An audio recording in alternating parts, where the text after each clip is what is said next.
弟兄姊妹，願因為平安從我哋嘅父上帝並主耶穌基督歸給你們。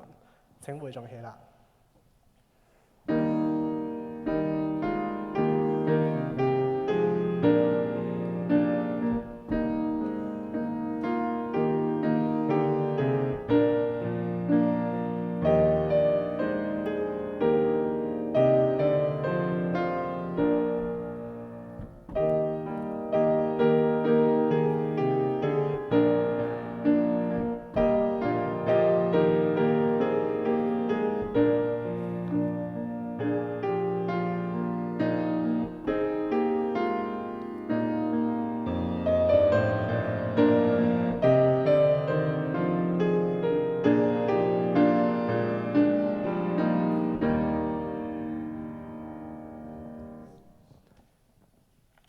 哈利路亞！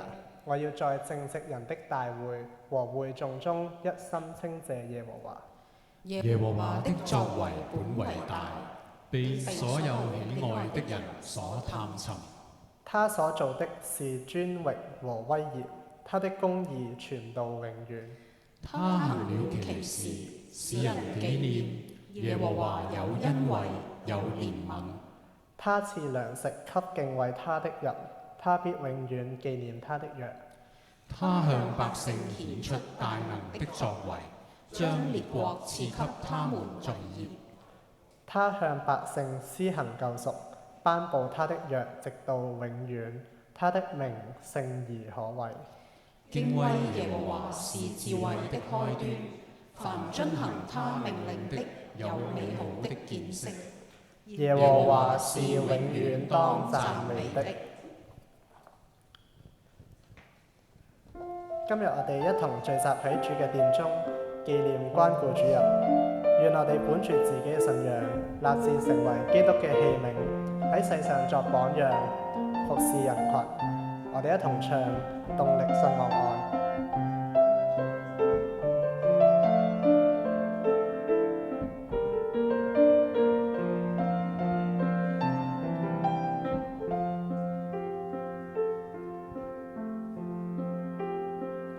我站到街中，停留時聲音，我望見艱辛，顛沛眾生，我立志服務這大片人群，要讓這動力燃亮愛心，我願意關心軟弱與灰心，要用我雙手鼓舞信心。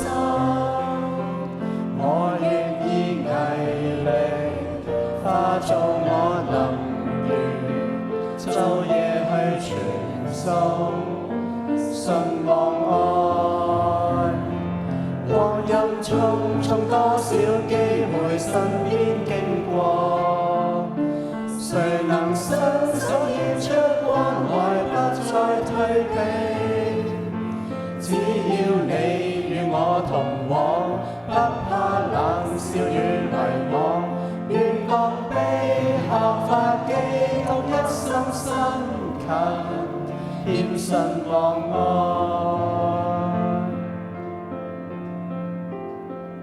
我願大歡欣，遍流時穿梭，我願見光彩，閃閃眼睛。我立志服務，那懼怕疲勞，鍛鍊我耐力，承受壓迫，要越過唏噓，要突破孤單，要踏碎傷心，抵抗困迫。我願意毅力化做我能源，晝夜去傳送信望愛。光陰匆匆，多少機會身邊經過，誰能伸手獻出關懷，不再退避？只要你與我往，不怕冷笑與迷惘，願降卑效法基督，一生辛勤獻信望愛。往日匆匆多少機會身邊經過，誰能伸手獻出關懷，不再退避？只要你與我同往，不怕冷笑與迷惘，願降卑效法基督，一生辛勤獻信望愛。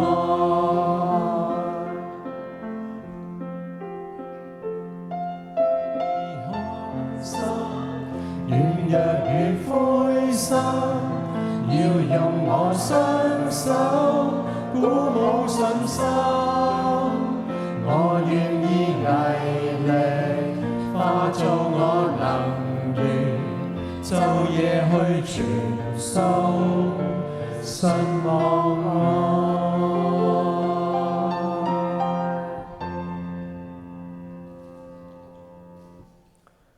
感謝耶穌基督嘅救恩，使我哋喺裏面得着自由，得着新生，重新建立咗呢一份不能隔絕嘅愛。因此我哋要讚美你，我哋一同唱《誰能使我與神的愛隔絕》。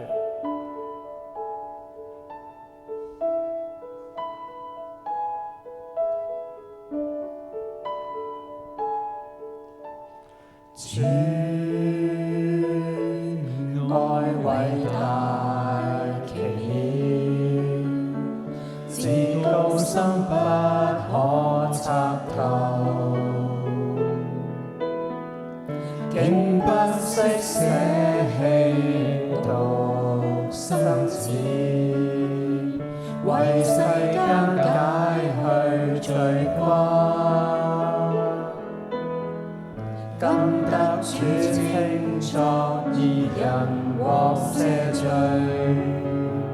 我已經不再被控。神若與我同行，誰可抵禦敵對？誰能令到我與神愛阻隔？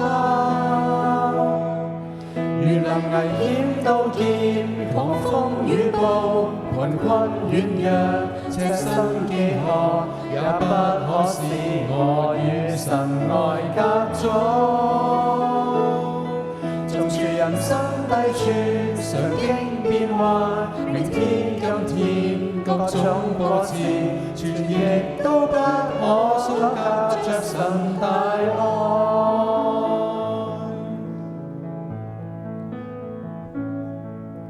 主愛偉大奇妙，至高深不可測透，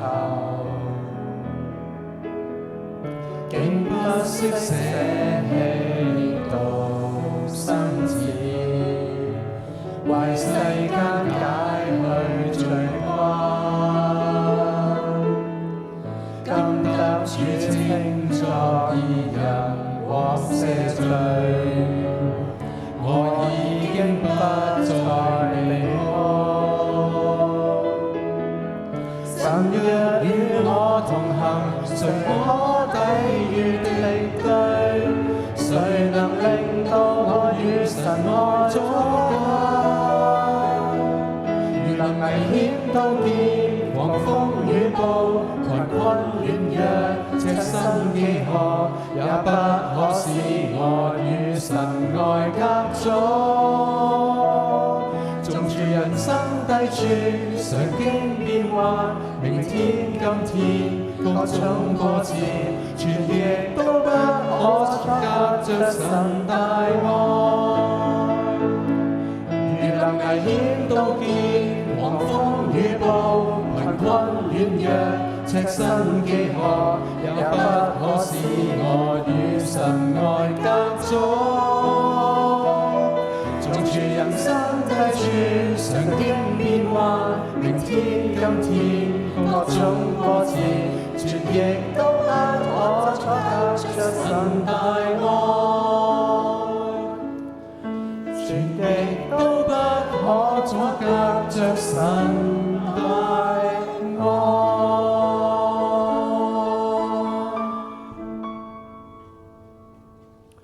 請坐。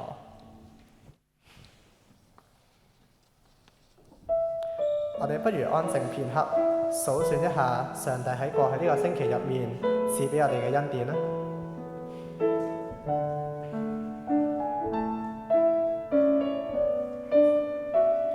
也許係豐足嘅一個星期，也許係平淡嘅一個星期，也許係不如理想嘅一個星期。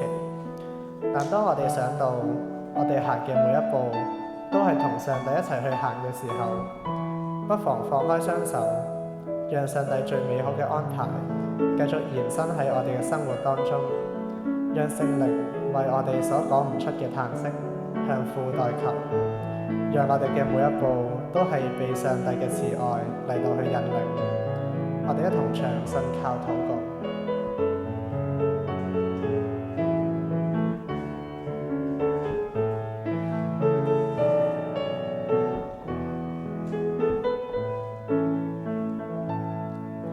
非我願做之事，非我願去之處，求主以你恩典決定我每一步，走着信靠之路，這是我的禱告。求主用你慈愛令我展翅高飛，不要依我的意思，只相信你的旨意。我一生必得勝，因你與我同在。將我所有放於你手，深知你已為我代求。耶穌，你是我神，我已一生信服，願你保守。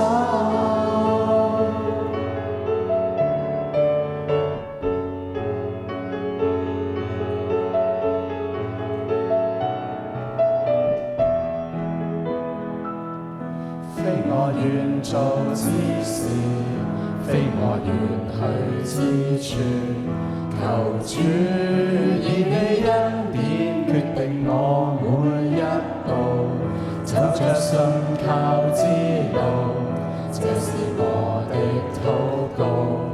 求主用你慈愛令我展翅高飛，不要依我的意思，只相信你的旨意。我一生必得勝，因你與我同在。將我所有放於你手，深知你已為我代求。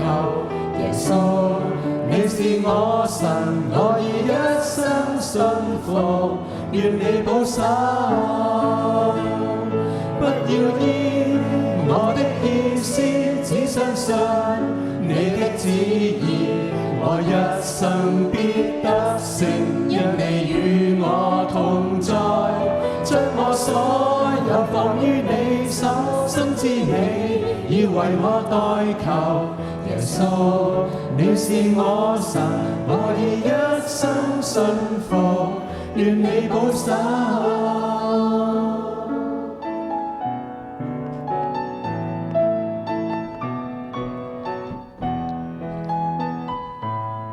一切尊貴榮耀歸於我哋嘅父上帝。讓我哋一齊低頭禱告。與人同在嘅父上帝，你係我哋嘅牧者，使我哋不致缺乏。你使我哋喺暴風當中，仍然能夠安然喺你殿中聚集，仰望你嘅能力與臨在。因此我哋要讚美你。我哋亦要紀念你嘅救恩，你賜下獨生子耶穌基督嚟到世上，贖回我哋世人嘅罪債，用所流嘅血設立嘅新嘅約。為此，我哋願今日去懷住痛悔嘅心喺你寶座前面陳明我哋嘅過犯，求主赦免並潔淨我哋嘅心思意念，又讓聖靈引導我哋嘅生命，使我哋嘅行事為人更學像基督。喺世人面前活出基督嘅樣式，為身服侍人群，守望相助，盡力實踐關顧主日背後嘅精神。願上帝悅納我哋眾人嘅敬拜，以及我哋喺聽到時謙卑領受嘅心，渴望我哋喺你眼中成為好嘅泥土，能夠有勇於行道嘅動力，分享你帶俾世界嘅福音同慈愛，結出百倍嘅果子。感謝上帝垂聽我哋嘅禱告，禱告奉靠我主耶穌基督嘅名祈求，阿門。今日嘅經課選自馬太福音27章1至8節。到了早晨，眾祭司長和民間的長老大家商議要治死耶穌，就把他捆綁解去，交給巡撫比拉多。這時候賣耶穌的猶大看見耶穌已經定了罪，就後悔，把那30塊錢拿回來給祭司長和長老說：我買了無辜之人的血，是有罪了。他們說：那與我們有什麼相干？你自己承當吧。猶大就把那銀錢丟在殿裏，出去吊死了。祭司長拾起銀錢來說：這是血價，不可放在庫裏。他們商議，就用那銀錢買了窯戶的一塊田，為要埋葬外鄉人，所以那塊田直到今日還叫做血田。現在會由龍炳儀執事擔任證道，在軟弱中不被隔絕的寬恕。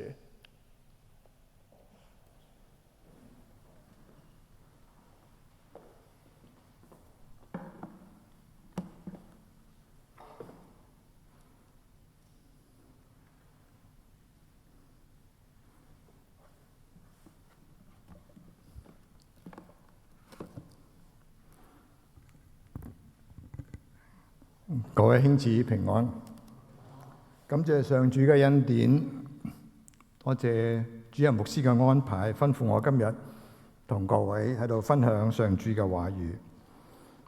教會每逢7月最後一個主日係公理堂嘅關顧主日。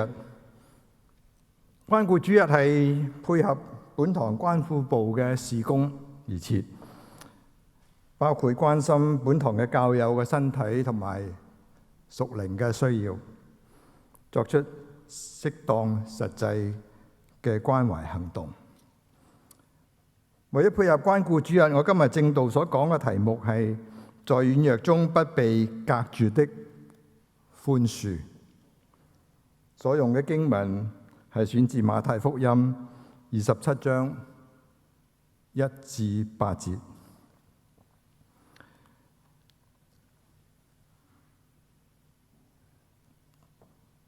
喺我哋一向嘅認知當中，耶穌嘅門徒猶大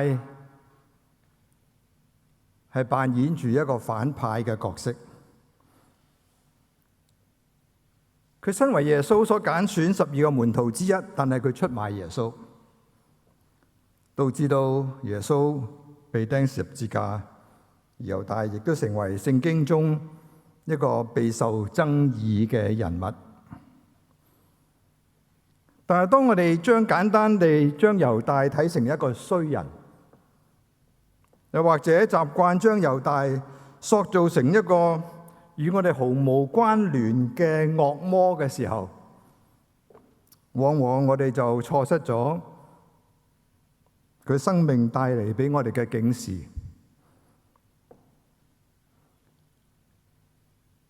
猶大唔係局外人。喺路加福音第6章12節，佢話耶穌上山整晚向上帝祈禱，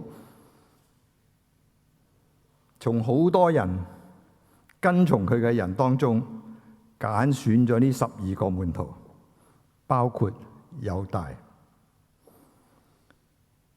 猶大曾經同耶穌同行，親眼見過耶穌行嘅神蹟，亦都深深信任，得到耶穌嘅信任，去管理耶穌事工嘅錢財，係一個不折不扣嘅局內人。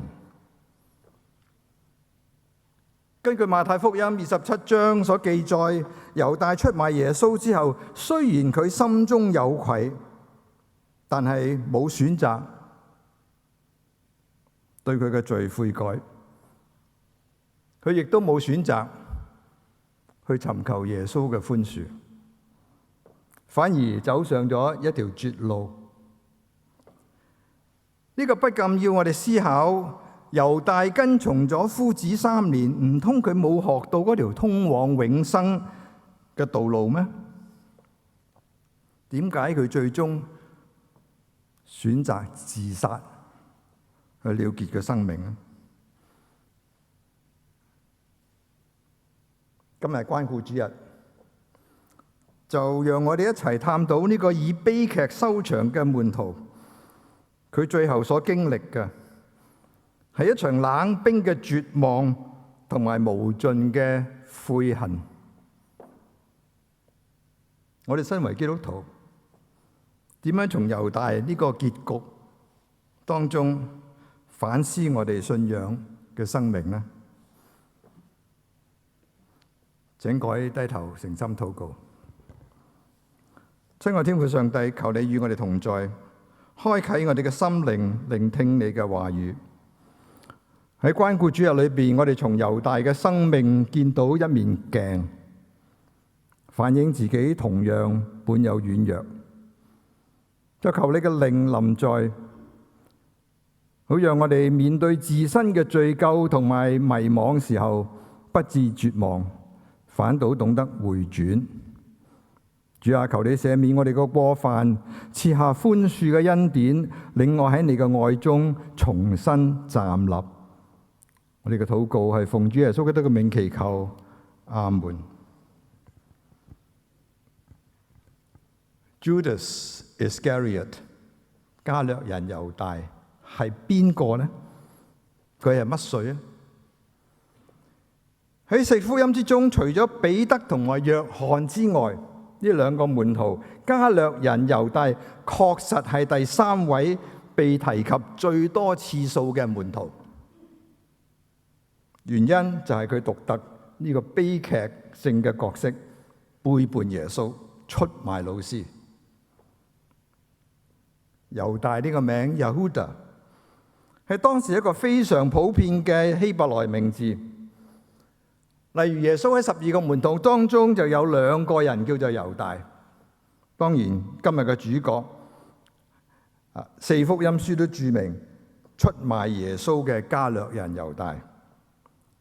另外一個猶大，傳統上我哋叫做達太 Thaddeus， 或者雅各嘅兒子猶大 Judas son of James。 喺新約聖經裏邊有第3個猶大 Jude， 就係猶大書嘅作者，基督嘅僕人，雅各嘅弟兄猶大，亦都係相信耶穌其中嘅一個細佬。Judas Iscariot 唔係個猶大嘅姓，唔係龍炳儀嘅龍，而係指喺加略呢個地方嚟嘅人，即係中國人叫嘅籍貫。例如佛山贊先生。Iscariot 有2個意思。第一個 Carius 係指向舊約時代喺南北國分開之後，南部嘅猶大省份 Judea 靠近希伯倫嘅一座城，叫做 Carius。而希伯倫同埋耶路撒冷相距40公里，好近，所以地理上 Carius、希伯倫、耶路撒冷係好接近。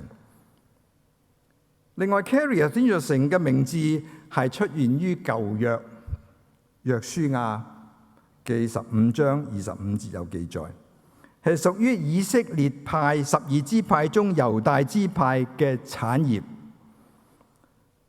係猶大支派中嘅分地，所以加略代表咗上帝對亞伯拉罕後裔嘅應許。因此 Judas 猶大本質上承載咗呢份深厚嘅盟約裏邊嘅傳統。好多聖經學者指出 Carius 另外一個意思就係可能同 Sicari 備守黨嘅變體差唔多，亦都可以係講呢個黨係一個激進好戰嘅猶太人嘅激進黨。喺我哋以前用嘅聖經和合本裏邊，我哋就有讀到耶穌12個門徒當中有一個係奮銳黨嘅西門。而家新約即係呢而家嘅新譯嘅聖經和修本就叫佢做激進黨。呢個激進黨嘅目標係想透過暗殺同埋用武力驅逐羅馬政權。如果耶穌呢個門徒猶大的確係帶有呢種激進嘅思想、呢種思維嘅背景，期待住一個政治上嘅彌賽亞去看待耶穌嘅事工，自然佢會帶有強烈嘅政治色彩。呢個亦都係猶大致命嘅死穴。我今日會稍後詳細解釋呢一個致命嘅死穴。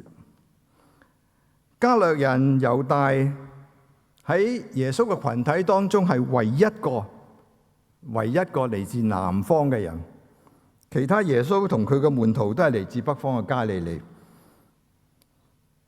嘅漁夫，加利利嘅勞工。佢同其他嘅門徒有所差異，但係猶大不單只能夠融合喺呢個社群，並且能夠擔任財務管理，管10幾20人居無定所嘅集體資金。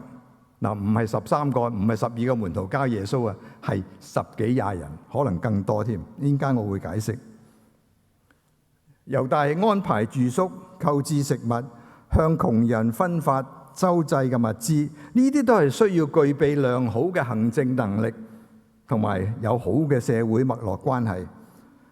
顯示出猶大係有一定嘅教育水平，並非一個毫無見識嘅鄉下仔。由於猶大嘅出身喺耶路撒冷附近，佢亦都好可能受咗聖殿中心傳統嘅薰陶。因此，當我哋解讀猶大出賣耶穌嘅動機嘅時候，我哋需要擺脫呢個平面嘅解讀，避免簡單化一個純粹為咗30個銀幣去出賣佢嘅老師咁嘅反派角色。點解猶大要出賣耶穌？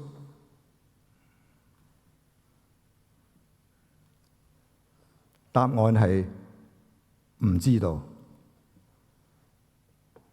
唔知道，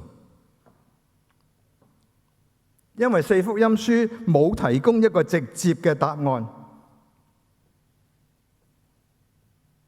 但係喺4福音書提供咗截然不同嘅拼圖嘅碎片，有啲側重喺屬靈嘅力量，有啲係側重咗人性嘅缺陷。而馬太福音今日我哋讀嘅經文係特別聚焦喺嗰種瞬眼間排山倒海強烈嘅悔恨。以下係我綜合咗聖經對猶大反叛嘅原因嘅記載，然後跟住我會深入探討馬太福音27章所透露猶大呢個心態嘅巨變。綜觀幾本福音書，聖經指出猶大背叛有3個主要嘅原因。各個福音書有佢自己嘅重點。第一就係貪婪金錢。聖經嘅文本好清楚，提供咗直接嘅人性動機，就係經濟上嘅利益。馬太福音26章14、15節就話俾我聽，猶大直接去揾祭司長，開門見山同祭司長講生意。聖經話：我將他交給你們，你們願意給我多少錢？他們就數了30塊錢給他。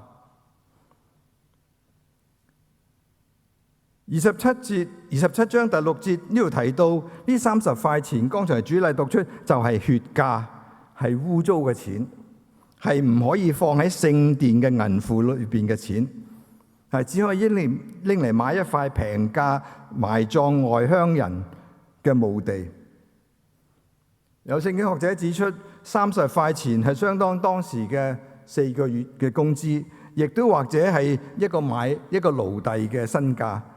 所以呢個相當有象徵性，即係話耶穌嘅身價只不過係一個奴隸嘅身價。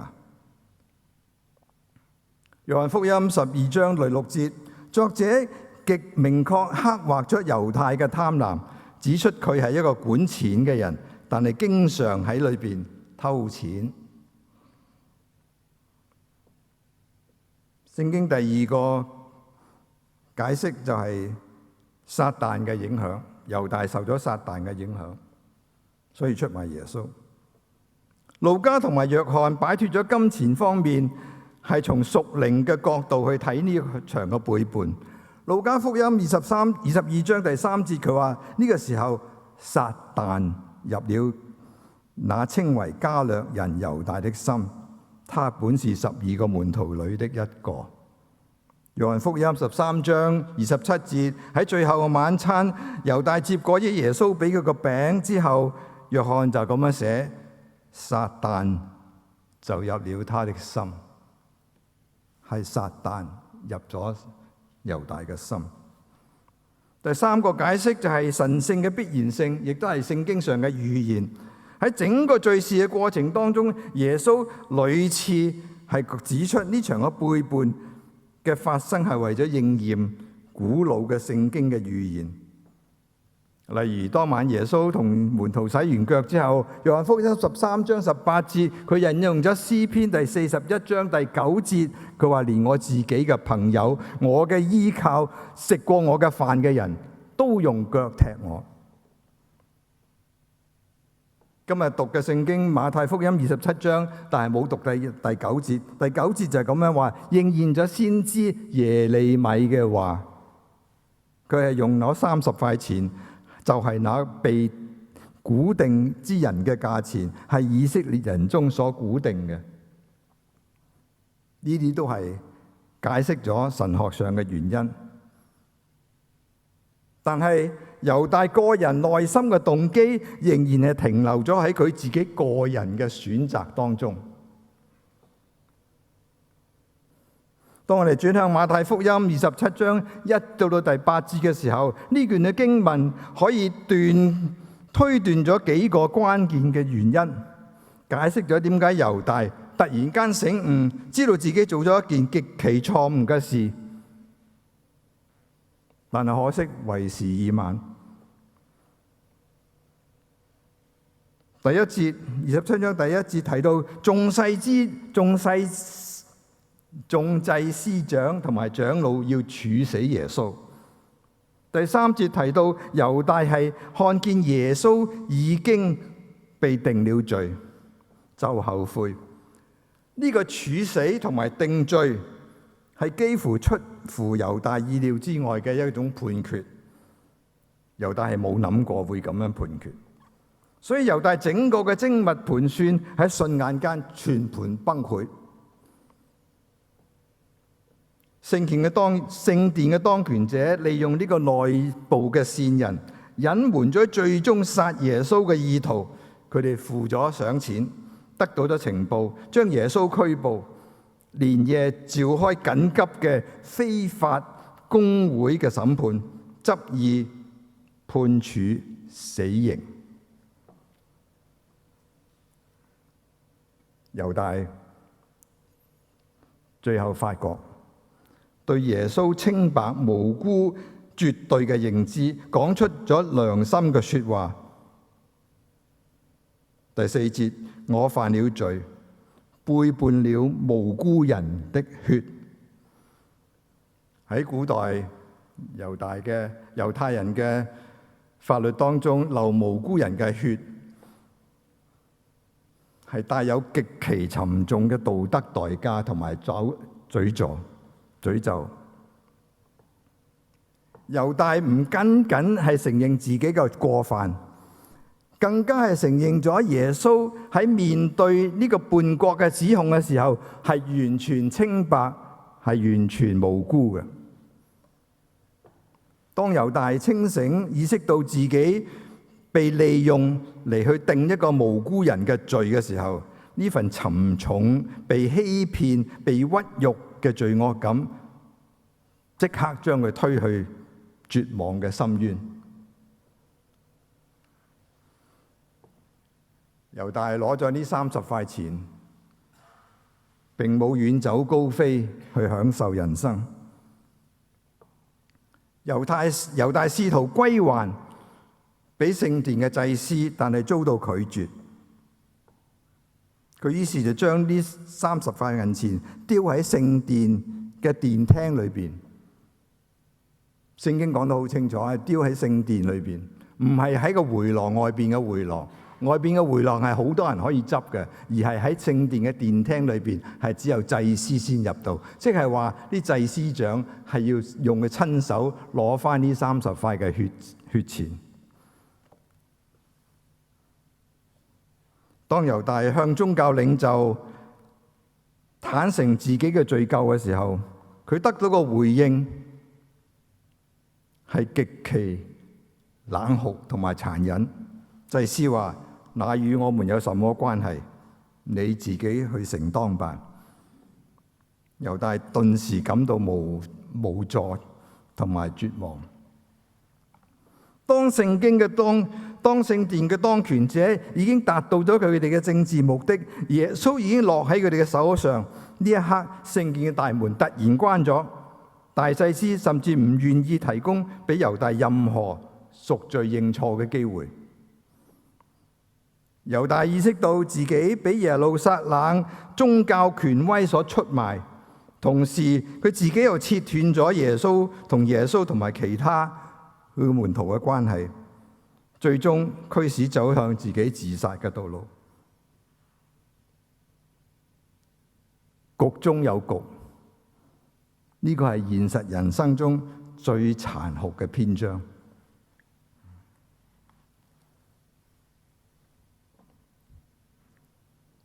約翰福音第11章解釋得好清楚，猶大被耶路撒冷呢個宗教權威所出賣呢一幕。11章記載得極其精彩。佢話祭司早已計劃除掉耶穌，因為喺佢哋祭司睇嚟，如果唔係咁樣做，整個民族都面臨滅頂之災。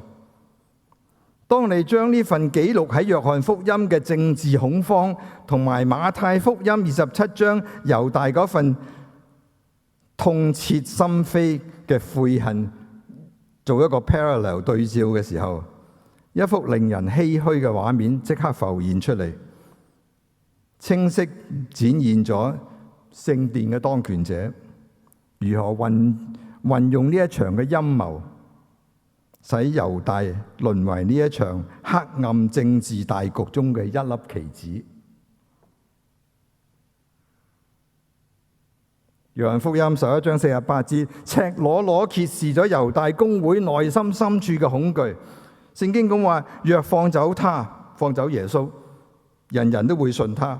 羅馬人也要來奪我們的土地和我們的百姓。49節，內中有一個人叫該亞法，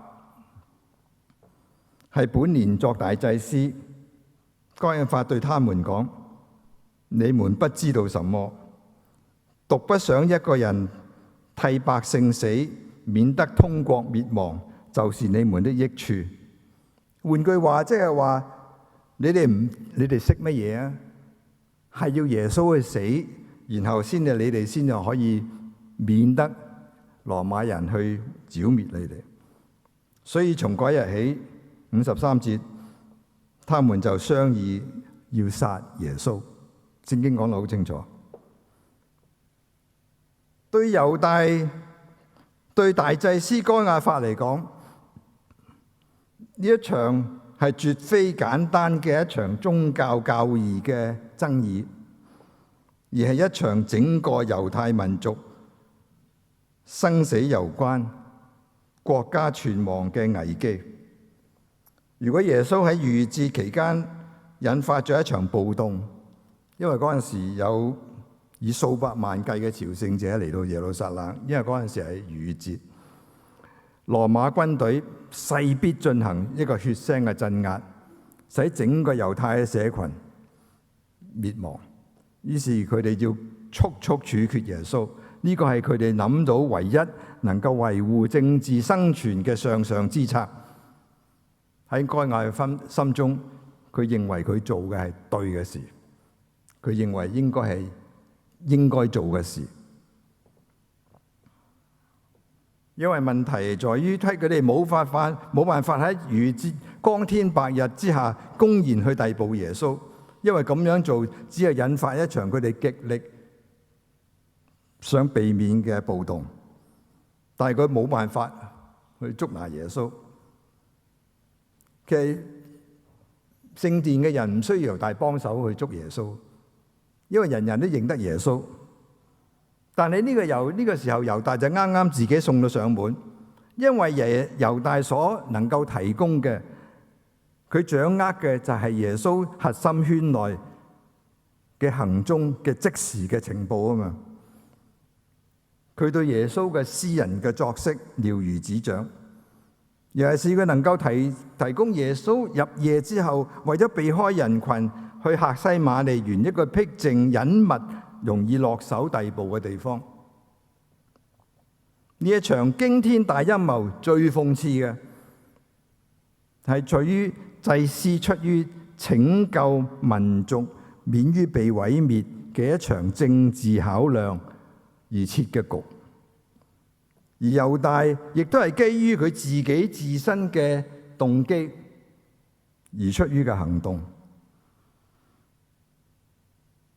各懷鬼胎，雙方算盡機關，但係對耶穌完全錯誤嘅解讀。因為耶穌嘅國度唔屬於呢個世界。猶大跟隨咗耶穌3年，佢親眼睇見咗死人復活嘅神蹟，平靜風浪。佢亦都聽過登山寶訓、浪子回頭呢啲故事。猶大亦都曾被差遣出去醫病趕鬼。無論喺神學知識上同埋宗教嘅體驗上，猶大都比好多人更接近真理，但係猶大一啲都唔明白耶穌所講嘅天國。佢對喺天國裏邊嘅寬恕同埋恩典呢啲咁嘅道理，可能佢自己固執嘅緣故，一啲都聽唔入耳。我舉一個例子，猶大親耳聽過耶穌講浪子回頭呢個比喻。但係猶大忽略咗2點。第一，浪子回頭呢個裏邊嘅爸爸答應佢分家，佢冇拒絕到個小兒子。個原因就係佢讓佢嘅小兒子有自由去選擇佢自己生活嘅方式，所以佢俾錢佢。第二，當分咗家之後，呢個小兒子出去揮霍，喺佢成個揮霍嘅過程中間，佢揮霍緊嘅係乜嘢啊？係佢爸爸嘅身家啊嘛，即係佢離開咗個爸爸，用緊嘅錢仍然係個爸爸嘅。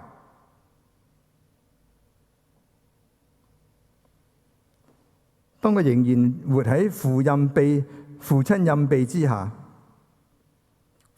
佢又離唔開呢個父親嘅恩典。當呢個小兒子涉遠歸家嘅時候，呢個父親並冇同佢翻舊賬。聖經話呢個老人家老遠跑去擁抱兒子，恩典完全向佢敞開。可惜猶大喺個耶穌嘅口裏邊冇聽到呢個浪子喺軟弱中不被隔絕饒恕呢個恩典嘅真理。另外一個耶穌對猶大嘅愛同埋寬恕嘅例子，就好明顯喺最後嘅晚餐，明知猶大出賣耶穌嘅意圖，有咁嘅意圖，但係耶穌仍然同佢洗腳，同佢同席分餅，直到耶穌最後嗰一刻向猶大伸手，猶大最終選擇咗走入黑夜。即使喺客西馬尼園嗰次虛假嘅親密出賣耶穌，根據馬太福音26章50節，佢對猶大，即係耶穌對猶大最後一句說話：朋友，你來要做的事就做吧。Friend, do what you come for. Friend, do what you come for. 可惜猶大當時並冇意識到呢個係佢耶穌俾佢最後一個回轉嘅機會。所以即使係最危急嘅時候，耶穌仍然叫猶大做 friend， 展現咗上主嘅慈愛同埋信實。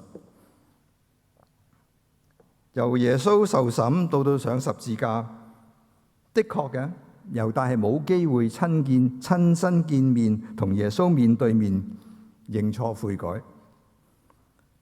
馬太福音27章話俾我哋聽，猶大感到深深嘅懊悔，但係可惜呢個冇真正帶嚟真正嘅悔改。懊悔嘅意思係改變心意或者感到悲傷，而悔改嘅意思係生命徹底嘅回轉，轉向上帝。猶大冇悔改，佢有冇得到耶穌嘅寬恕？經文冇記載耶穌對猶大個人講出寬恕嘅說話，但係路加福音23章34節記載，耶穌喺十架上最後嘅祈求係父啊，赦免他們，因為他們所做的，他們不曉得。呢一個嘅祈求係一個廣闊包容性嘅寬恕，除咗涵蓋咗執行佢死刑嘅整個體系，包括羅馬士兵、祭司領袖之外，亦都包含咗最初啟動呢一場出賣行動嘅猶大。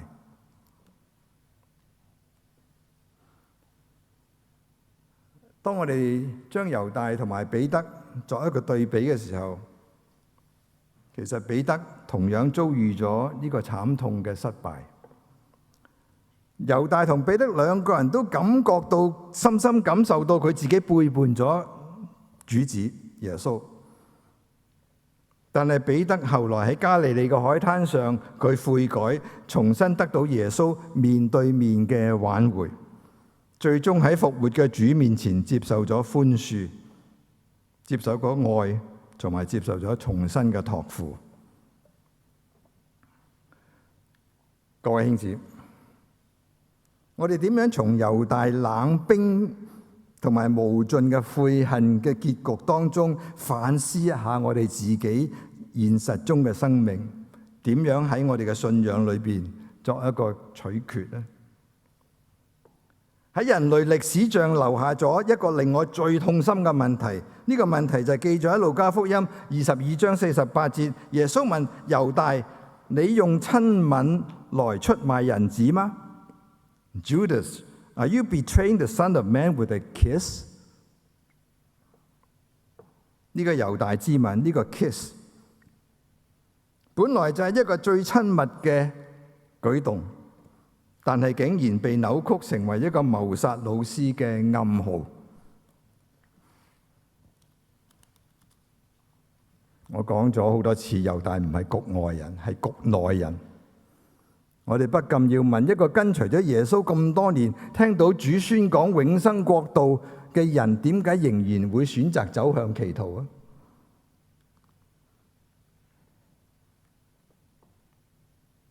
原因只有一個，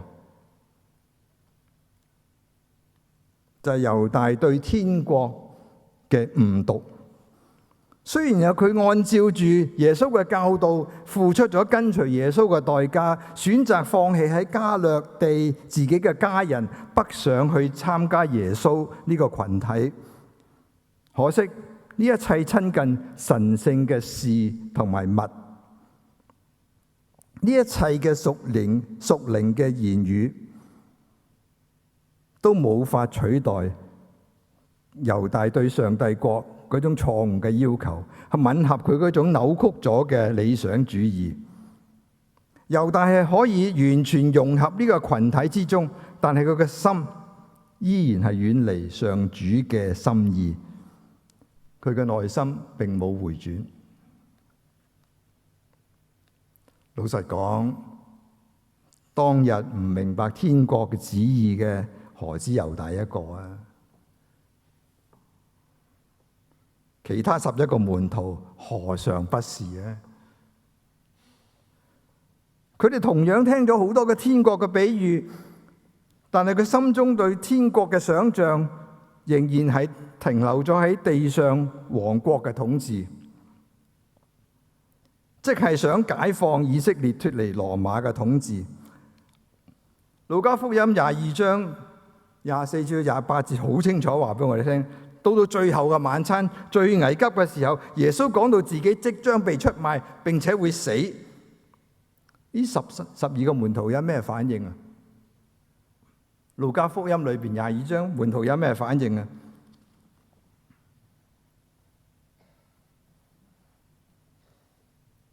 佢哋嘅竟然立刻開始爭論啊！邊個喺新政府裏邊能夠坐第一把交椅？由此可見，所有跟隨耶穌嘅門徒，全部都係錯估咗形勢，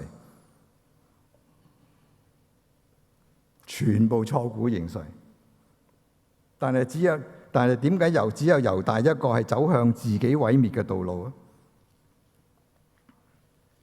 最大嘅分別就係猶大係唯一一個出手行動嘅人，其他嘅門徒因為充滿咗恐懼、困惑同埋悲傷，都匿埋晒。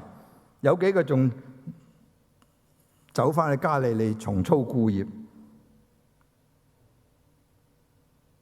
但係3日後耶穌嘅復活帶嚟俾佢哋驚喜。當初佢哋唔明白呢一切所發生嘅奇蹟，耶穌向佢哋顯現，並且開導佢哋。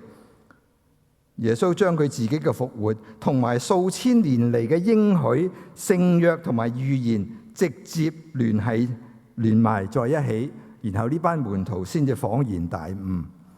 路加福音24章44節好清楚話俾我聽，復活後耶穌開他們的心竅，使他們明白聖經。呢一句唔起眼嘅經文係最關鍵性，清晰地表明白天國與彌賽亞旨意呢個嘅心竅，係喺復活之後，門徒先至被正式開竅，係上帝俾門徒嘅一個新計劃嘅開始。猶大死咗啦，佢俾人嘅信息就係佢錯過咗呢份開竅嘅福氣。自此之後，猶大從人類嘅文明裏邊消失。猶大喺基督受難當日或者之前，佢就自殺咗啦。佢以為自己了結生命就一了百了，可以清還呢一筆帳，或者結束佢自己嘅羞恥嘅心。猶大錯啦，佢錯就錯在喺耶穌復活之前死咗。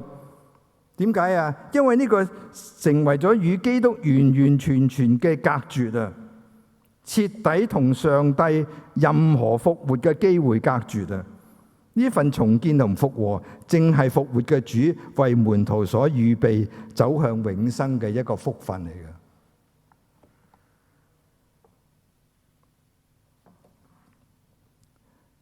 我開一個 side box 講一下，猶大死咗之後，早期嘅教會係確想保有12個門徒進行補選嘅事。喺《使徒行傳》1章21、22節話俾我哋聽，彼得界定咗猶大繼任者嘅資格。佢有好嚴格嘅要求嘅。呢段聖經話，所以主耶穌喺我們中間始終出入嘅時候，就係從施洗約翰起，即係呢個始，直至到主離開我哋呢個終被接上升嘅日子為止。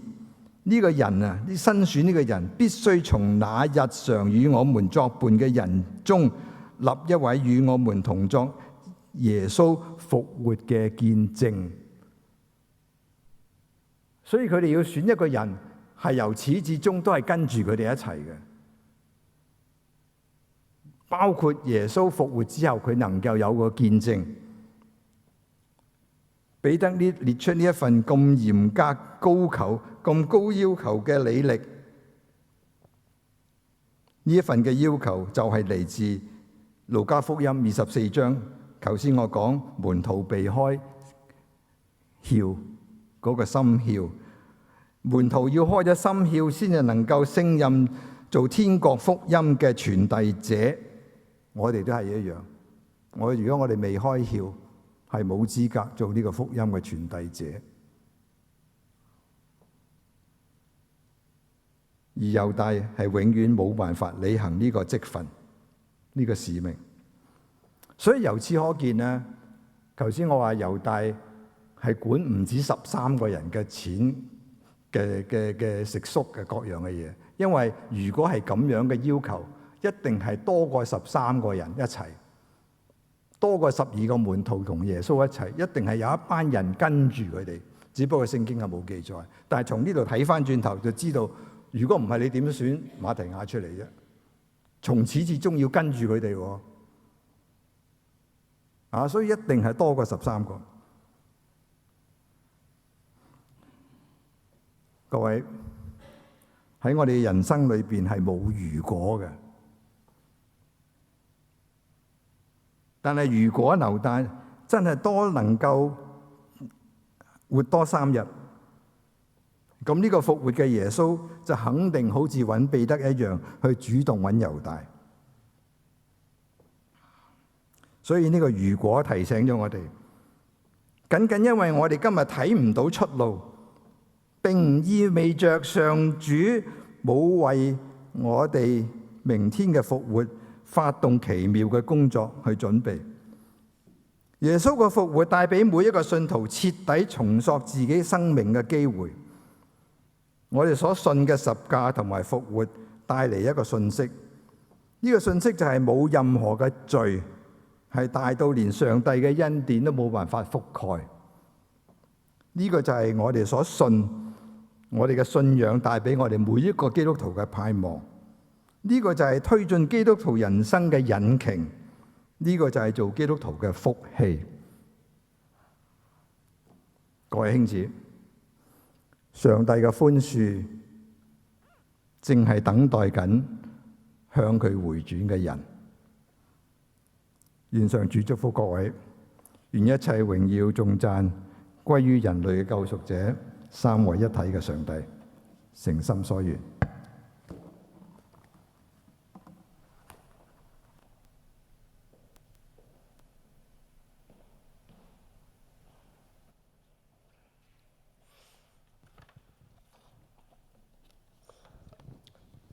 感謝主嘅話語，讓聖靈喺我哋裏面動工，鼓勵我哋喺日常生活中實踐主嘅教導，見證上主。請會眾起立，讓我哋再以信靠禱告呢首詩歌回應主道。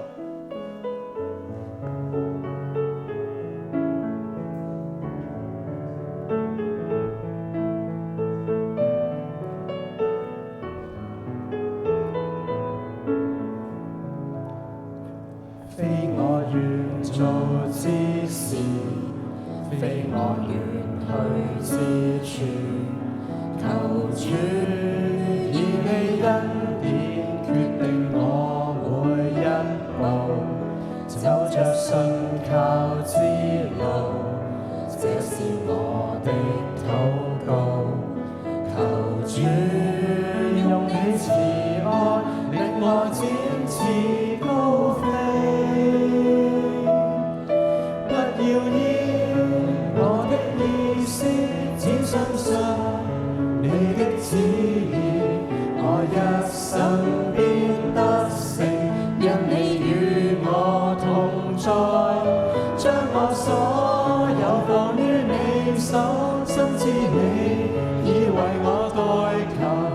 耶穌，你是我神，我已一生信服，願你保守。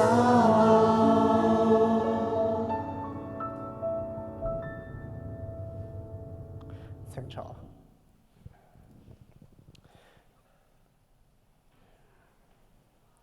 而家讓我哋透過金錢奉獻回應上主。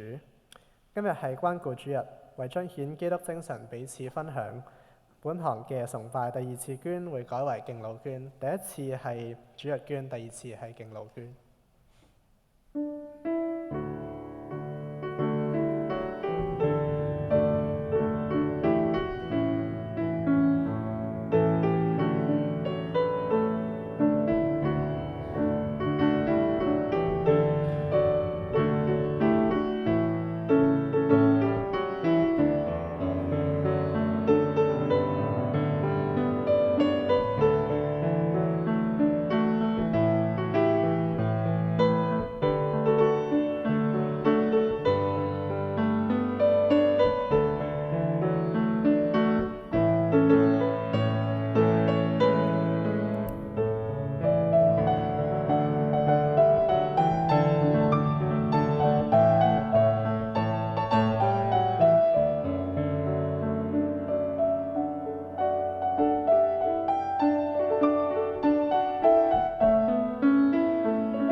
請大家同起立，讓我哋一齊祈禱。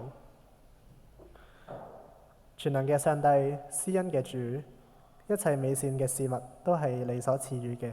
求你悅納我哋甘心樂意嘅奉獻，藉此感動我哋奉獻自己俾主差遣，榮耀你嘅名。奉靠主耶穌基督嘅名祈求，阿門。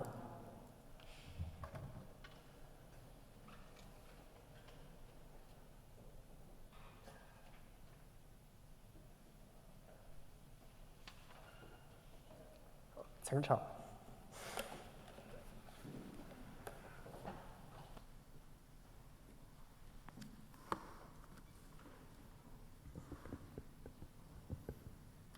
弟兄姊妹平安。今日係關顧主日，我哋都係為到幾項嘅事情去禱告。頭先提過關顧部，教會有部門同埋牧區，願主加添智慧俾關顧部嘅成員、教牧同工，能夠讓部門同埋牧區彼此配搭，盼望能夠建立一個跨代同行嘅屬靈大家庭。亦都我哋身處喺戰爭、天災同埋貧窮嘅當中，為到嗰啲身歷苦難嘅人們去禱告，求主憐憫，亦都盼望能夠透過救援嘅機構、各地嘅教會，能夠實質嘅將物資送到有需要嘅地方，亦都求主保守我哋整個群體係能夠實踐彼此相愛。關懷唔係單止係教牧長執同埋侍奉領袖嘅事，係每一個門徒嘅使命。而我哋日常嘅生活之中，多一句親切嘅問候，多一份真誠嘅關心，將主愛傳遞出去。跟住落嚟，我哋有片刻嘅安靜默禱，為到以上幾項你諗到嘅聖靈感動你嘅，擺上喺禱告裏邊。跟住我會帶領大家一齊祈禱。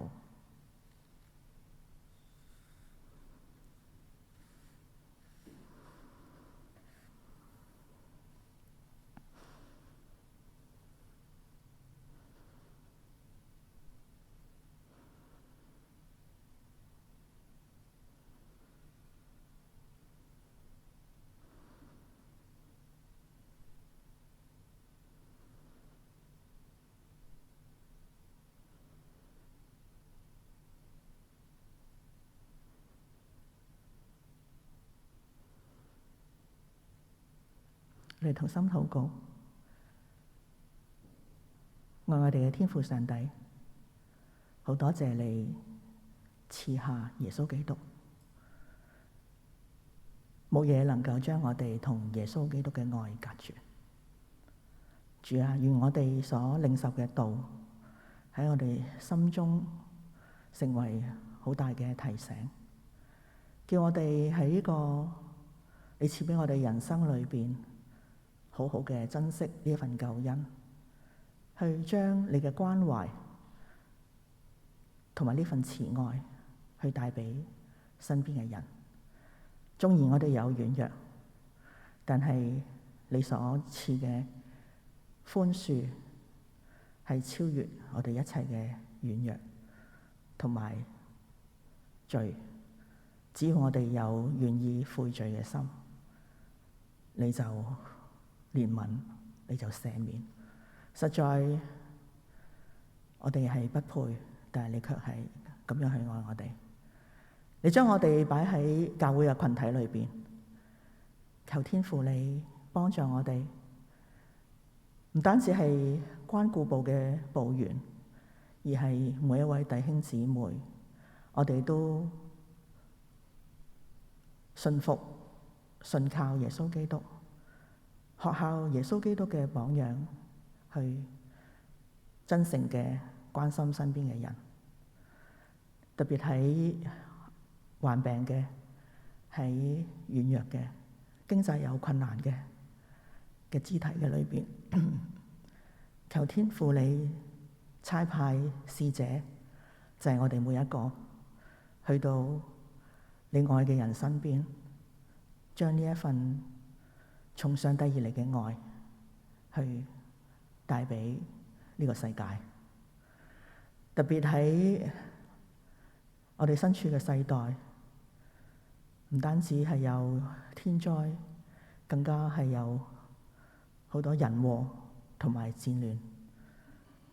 主啊，幫助我哋作為耶穌基督嘅門徒，我哋能夠按住你嘅心意，去將愛同埋和平帶俾我哋身邊每一個，亦都透過禱告，將你嘅心意去彰顯俾喺困苦當中嘅人。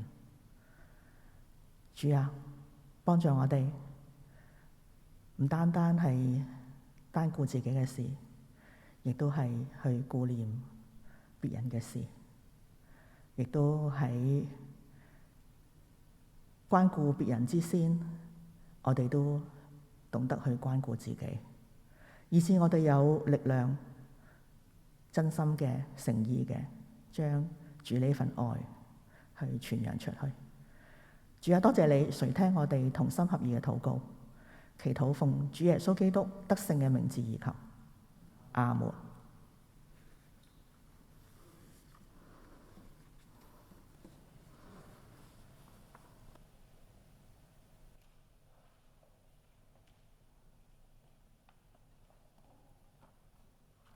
我哋今日舉行聖餐典禮，歡迎所有已經領受咗成人洗禮或堅信禮加入教會嘅兄弟兄姊，不分任何宗派種族，嚟到恩主嘅聖桌前，同守聖餐，紀念主愛，分享主恩。未領上述聖禮者，請安坐默禱，站立領牧。請會眾起立，我哋一同宣告我哋嘅信仰。我哋一同誦讀尼西亞信經。我信獨一上帝，全能的父，創造天地的，並造有形無形的萬物的主。我信獨一主耶穌基督，上帝的獨生子，在萬世之前，為父所生的，從神出來的神，從光出來的光，從真神出來的真神。受生的不是被造的，與父一體的，萬物都是藉着主受造的。主為要拯救我們世人，從天降臨，聖靈感孕童女瑪利亞，取着肉身並成為人，在本丟彼拉多手下為我們釘十字架，被害埋葬，照聖經第三日復活，升天，坐在父的右邊，將來必有大榮耀再降臨，審判活人死人。他的國度無窮無盡。我信聖靈為主，並賜生命的根源，從父子出來的，與父子同受敬拜，同受尊榮。他曾藉着先知傳言。我信唯一聖而公的教會，眾使徒所傳者，我承認為赦免設立的獨一洗禮。我指望死人復活，並來世的生命。阿們。請會眾仍然站立，我哋唱聖歌，譜頌第242首《披上喜樂歌》。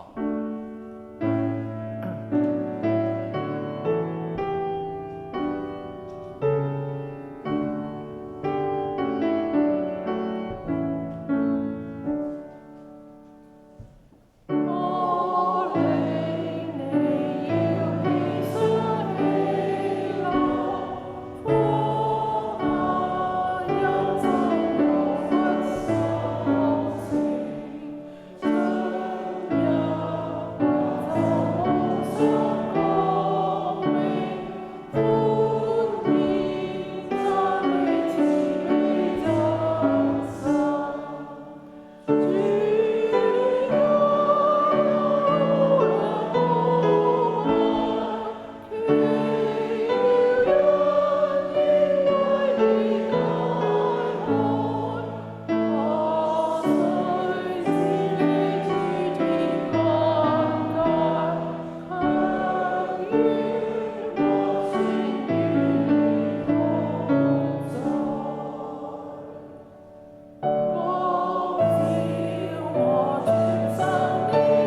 我們今在上帝監臨下舉行聖餐典禮，我要向上帝發聲呼求，我向上帝發聲，他必留心聽我。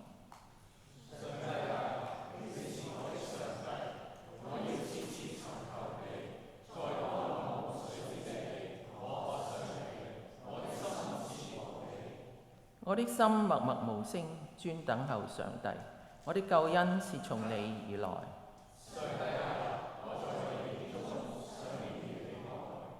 親愛嘅兄弟姊妹，你哋若真實悔罪，與人親愛和睦，立志自新，從今以後遵主嘅命令，行主嘅聖道，就當全信心前來領這聖餐，得受安慰。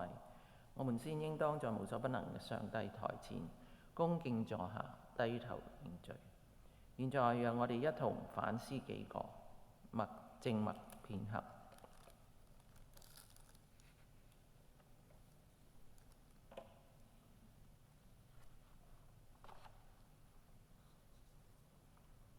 請同眾認罪文。無所不能的上帝，我主耶穌基督的父，創造萬物、審判萬人的主，我們素來所想的、所說的、所做的，都有過惡，得罪上主，干犯主的聖怒。現在我們悲傷哀痛，承認所犯的罪。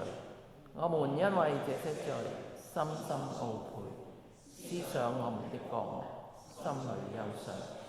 求慈悲的父憐憫我們，為聖子我主耶穌基督赦免我們從前的罪，又賜恩典，叫我們從今以後改過自新，遵主的聖意，服侍主，將尊貴榮耀歸於主的聖名。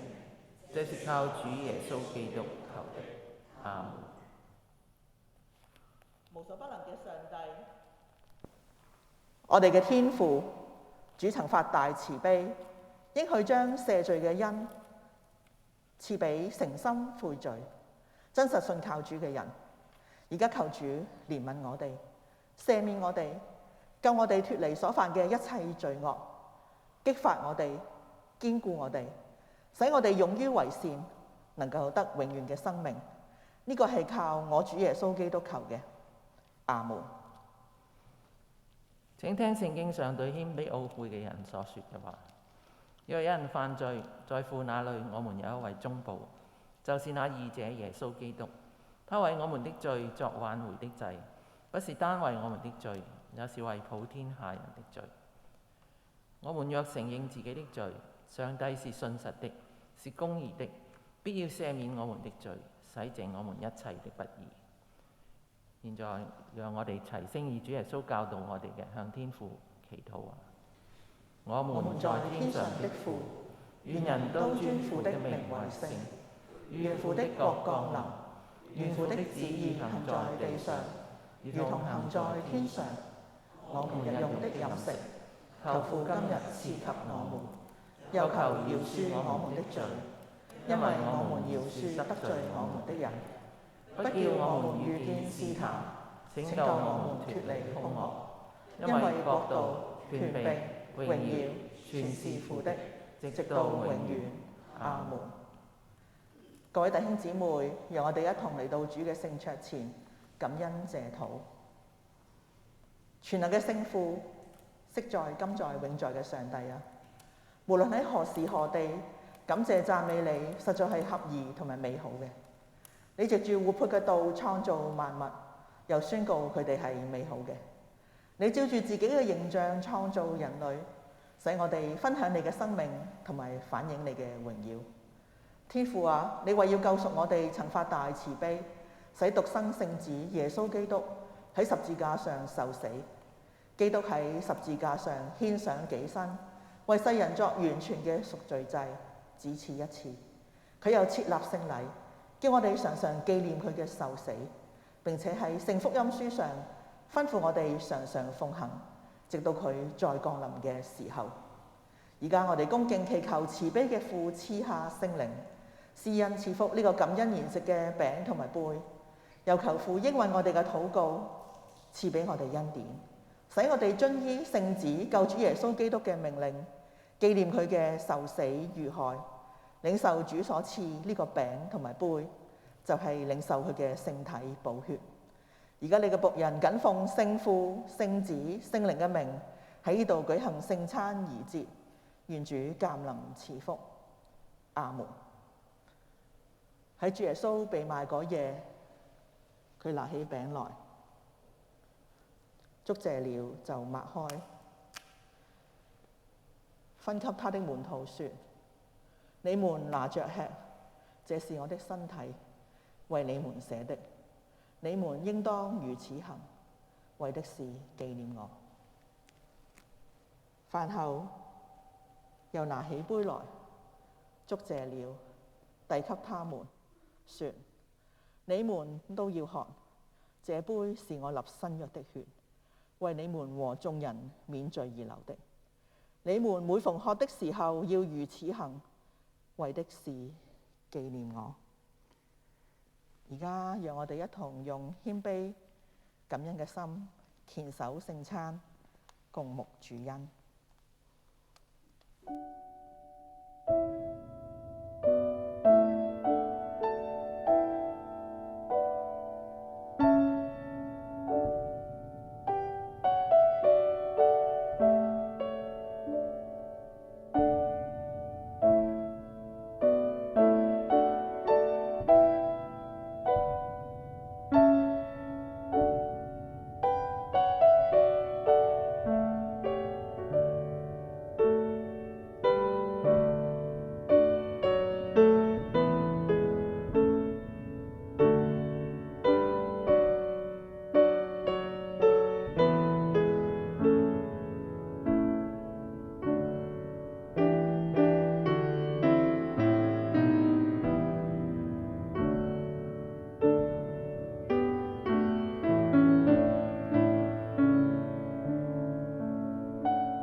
我哋注目喺手上邊嘅聖餐，揭開第一層透明嘅膠膜，攞出餅嚟。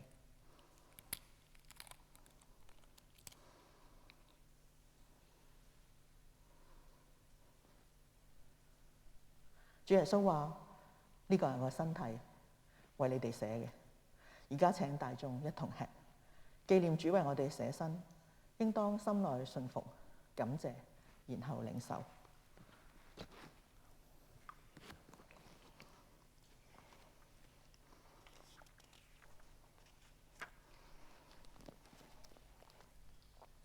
我哋揭開第二層，裏邊有葡萄汁。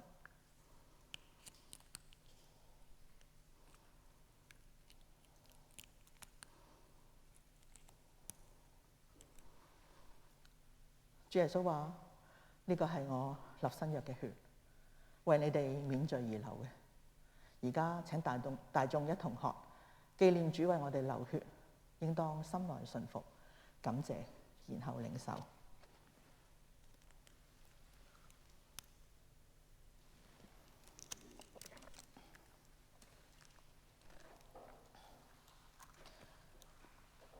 我哋一同起立，同心祈禱。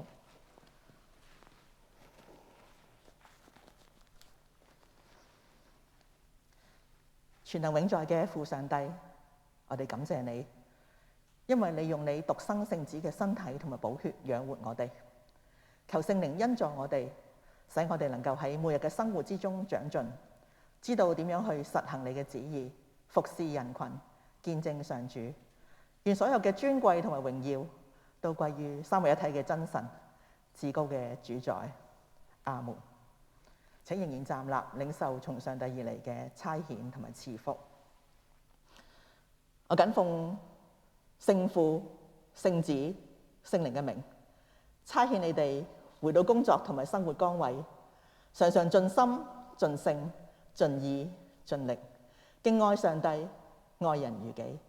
又願主耶穌基督嘅恩惠、天父上帝嘅慈愛、聖靈嘅感動，常與你哋眾人同在，從今時直到永遠。阿門。請坐。